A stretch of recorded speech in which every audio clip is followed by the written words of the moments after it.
Salam hormatly vatandaşlar, Здравствуйте, dorогие turkmenistanцы. Endi hepden netijesini cemlemek üçün sizinle duşuyat. Yankı görüşünüz yalak bütün dünya yankı sağlık edaralarının uğrundan gelen adamlarına Türkmenistan'a gelip şol Covid var mı yok mu şu meseleni çözecek bulup diyorlar. Yani on daşından bize ol değil Özbekistan'a var 1200 adam, yende İran'a var. Bizde de çıkıp yatır ol bize çeşmelerimizden gelen haberleri göre ölen yitiyen adam katıken onun boyun alsa da boyun almasa da ol beyle alım kitap yazıp görün olsa haramda verdi Muhammed'im. Näme tapaymadım buna derman? Ha? Ya şol yüzerlik bilen becerecek bolýan bulary. Bütün dünya tapanak ona derman. Senin ne şol yüzerlik bilen şu hemme kişiden kaçıp boyun alman şeytirip halkı neune salıp diyorsun sen. Ha? Ola hiç on daşından giyce adamlar ol bankamatlan ağına doğru qarrısam, kurtuzam hemmesi şu tayda doğurlar, biri-birine dıkınşıp doğurlar, olar o tayda kezel dine yokturman yola ol.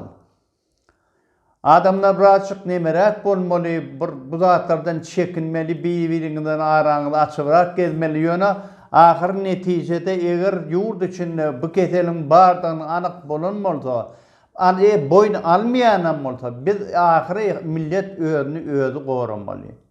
Yine seyreden hazır Amerika'da 350 milyon millet var.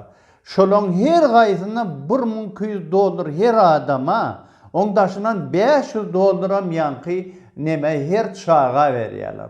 Ondaşından yankı hepde de şol beryan ailenin 70%'ini veriyorlar. Onun üstüne de hepde de $600 yende her işgare veriyorlar. Şol adamlar işe barmasın, biri-birine yokturmasın deyip şol edilen işler. Bütün dünya korkuyor, bütün pandemiye deyip yönülüğü değilen ha. Ondan bundan ol beytirip ne şey kıyana oynasamam mesele çözülen ha. İnnen bütün dünyada sen vekilhanalan var. Adamlar olsa nerede şol pasportun çalışanı bilmeniyorlar. Ol hazaplar göre o zaman bular işlap $50 kazanıp bilen aklar.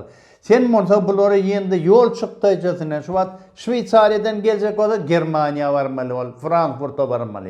Dine Türkiye değil. Şol ahiri yol açılan sonra mara sonra bolmanla $500, $600 pul çıktıycı. Nereden alsın bunu millet? Garip milletin var. Sen yekece kararına bağlı ol. Ha? Yekece tapar sen karara gol çeksen şu kanun çıkıyor şoları şu tayda şol her vekilhanada şonu uzaltmalıdır. Yani o meclis aytmak yok manam değil sen meclisle maslahatlaşıp gören adamın değil. Sen şu kararı çıkar bilen akmı.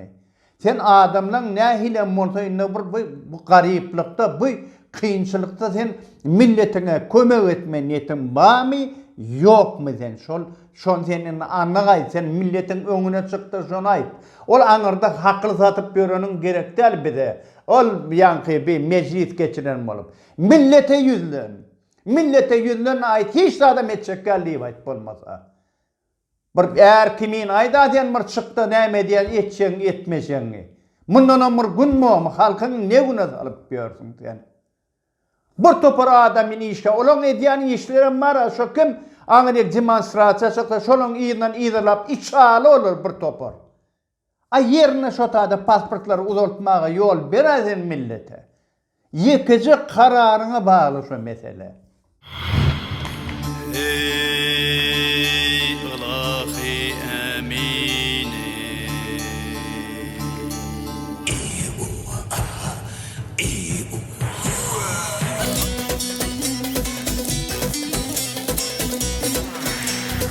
Adan yodu atlanali